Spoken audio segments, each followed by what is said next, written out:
প্রথমে আমরা এইভাবে কলার থোড় থেকে বের করে নেব।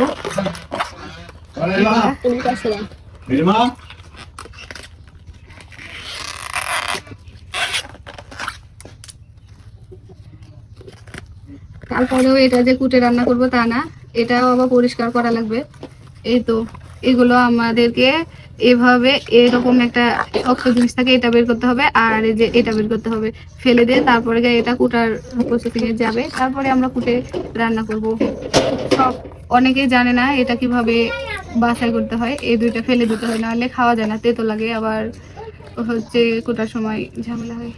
এই তো এই দুটো ফেলে দেবো। তারপর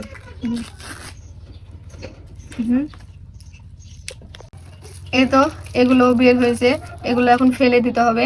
আর বাছার পরে যেগুলো হয়েছে এগুলো আমি এখন কুটবো। তো আমরা যেভাবে কুটি সেটা আপনাদের সাথে একটু শেয়ার করব, কিভাবে আমি কুটছি। তো এইভাবে প্রথমে আমরা এগুলা গুছিয়ে নেব। গুছানোর পরে এই তো এভাবে ধরে জিরি জিরি করে কুচি করতে হবে।